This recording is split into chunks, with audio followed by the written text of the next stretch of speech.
Hi friends, welcome to our channel. இது வரைக்கும் நீங்கள் இந்த சேனல் சப்ஸ்கிரைப் பண்ணாமல் இருந்தீங்கன்னா சப்ஸ்கிரைப் பண்ணிடுங்க. ஆலு பரோட்டா எப்படி செய்கிறதுன்னு இந்த வீடியோவில் பார்க்க போகிறோம். இதை மசாலா சப்பாத்தின்னு கூட சொல்லலாம். இப்போது 10 ஆலு பரோட்டாக்கு தேவையான இன்க்ரீடியன்ட்ஸ் என்னென்னு பார்த்துடலாம்.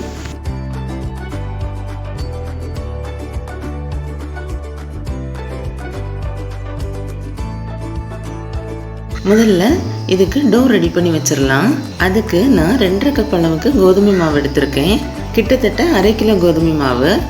இதோட தேவையான அளவு உப்பு, 1 டேபிள் ஸ்பூன் நெய் சேர்த்துட்டு கொஞ்சம் கொஞ்சமாக தண்ணி சேர்த்து சப்பாத்தி மாவு பிசைகிற மாதிரி பிசைஞ்சு எடுத்துக்கலாம்.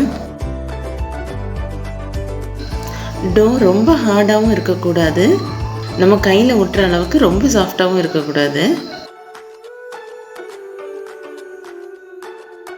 கையில் ஒட்டாத அளவுக்கு சாஃப்டான டோவாக பிசைஞ்சு எடுத்துக்கோங்க. டோ ரெடி ஆகிட்டு இப்போ இது மேலே 1 டேபிள் ஸ்பூன் எண்ணெய் தேய்ச்சிட்டு 15லேருந்து 20 மினிட்ஸ் வரைக்கும் மூடி வச்சிடலாம். இப்போது ஸ்டஃபிங் எப்படி செய்கிறதுன்னு பார்க்கலாம். அதாவது சப்பாத்திக்குள்ளே வைக்கிற மசாலா எப்படி செய்கிறதுன்னு பார்க்கலாம். இதுக்கு 3 மீடியம் சைஸ் உருளைக்கிழங்கு எடுத்திருக்கேன். ஒரு 4லேருந்து 5 விசில் வச்சு எடுத்துக்கோங்க. அப்போ தான் மேஷ் பண்ணி எடுக்கிறதுக்கு ஈஸியாக இருக்கும். உருளைக்கிழங்கு வெந்துருச்சு. 10 ஆலு பராத்தா செய்கிறதுக்கு 3 மீடியம் சைஸ் உருளைக்கிழங்கு எடுத்திருக்கேன். இப்போது இது ஆறின உடனே தோலை நீக்கிட்டு நல்லா மேஷ் பண்ணி எடுத்துக்கோங்க.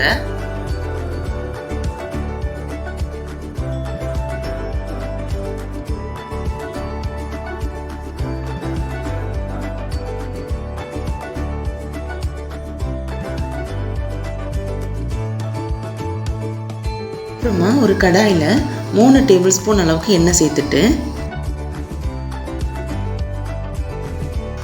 எண்ணெய் சூடானதும் 2 மீடியம் சைஸ் பெரிய வெங்காயம் குட்டி குட்டியாக நறுக்குனதை இதோட சேர்த்துடுறேன்.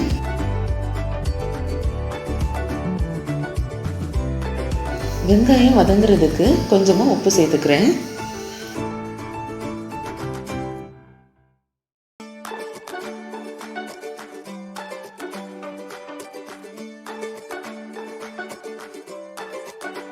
இதோட 1/2 டேபிள் ஸ்பூன் மிளகாய்த்தூள், 1/4 டேபிள் ஸ்பூன் மஞ்சள் தூள், 1/4 டேபிள் ஸ்பூன் கரம் மசாலா சேர்த்துட்டு எண்ணெயிலேயே நல்லா ஃப்ரை பண்ணிடலாம்.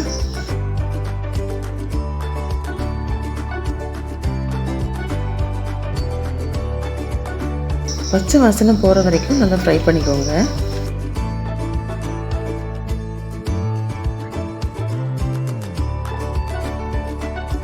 இப்போ இதோட மேஷ் பண்ணி வச்சிருக்கிற உருளைக்கிழங்கை சேர்த்துடலாம்.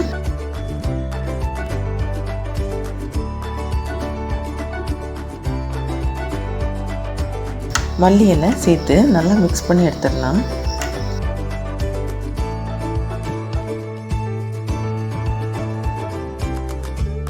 இதோட 1 டேபிள் ஸ்பூன் இஞ்சி பூண்டு பேஸ்ட் சேர்த்துட்டு நல்லா கலந்து எடுத்துக்கோங்க.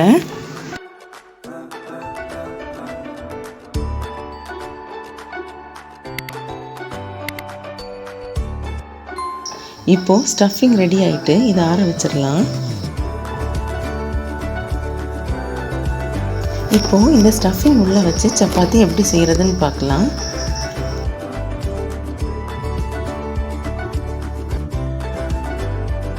ஆலு பரோட்டா செய்கிறதுக்கு இந்த அளவு மாவு எடுத்துட்டு சப்பாத்தி எப்படி தேய்ச்சி எடுப்போமோ அதே மாதிரி தான் செய்ய போகிறோம்.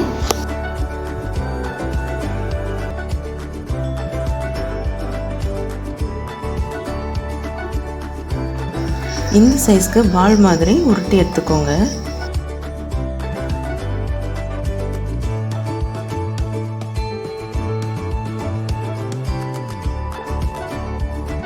இப்போ இதை ஒரு பாதி அளவு தேய்ச்சி எடுத்துக்கலாம். இல்லைன்னா கையாலேயே இந்த மாதிரி செஞ்சு எடுத்துக்கோங்க.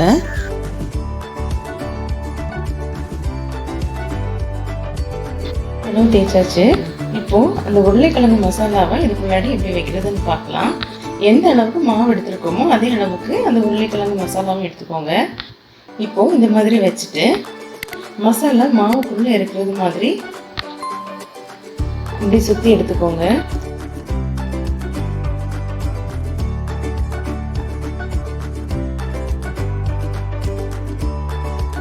இப்போ இதை சுற்றி எடுத்துட்டு எக்ஸ்ட்ரா வர மாவை கிள்ளி எடுத்துடலாம்.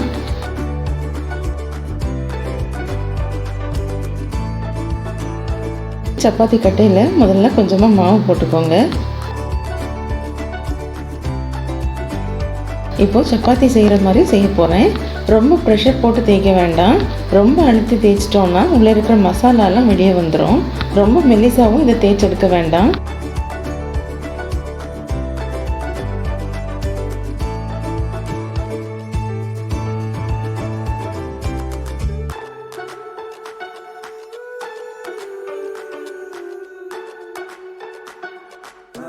இப்போது தேய்ச்சி எடுத்தாச்சு. இந்த மாதிரி எல்லாத்தையும் தேய்ச்சி எடுத்துக்கோங்க. ஒரு பேனில் இதை சுட்டு எடுத்துடலாம். இனி ஆலு பரோட்டாவை போட்டு எடுத்துடலாம்.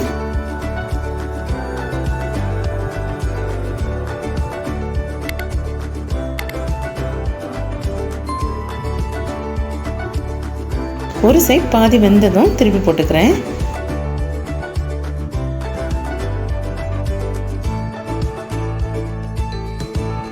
கொஞ்சமாக நெய் இல்லைன்னா எண்ணெய் தடவிக்கோங்க.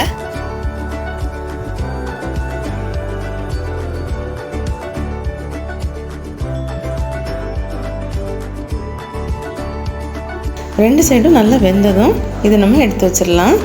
சூடாக சாப்பிட ரொம்ப நல்லாயிருக்கும். இதுக்கு சைட் டிஷ் வேணும்னு கூட அவசியம் இல்லை. ஆலு பராத்தா ரெடி ஆகிட்டு இதை தவறாமல் நீங்கள் உங்கள் வீட்டில் செஞ்சு பாருங்கள். இந்த வீடியோ உங்களுக்கு பிடிச்சிருந்துச்சுன்னா மறக்காமல் லைக் பண்ணுங்கள். இந்த வீடியோவுக்கு கீழே சப்ஸ்கிரைப்னு ஒரு ஆப்ஷன் இருக்கும், அதை கிளிக் பண்ணுங்கள்.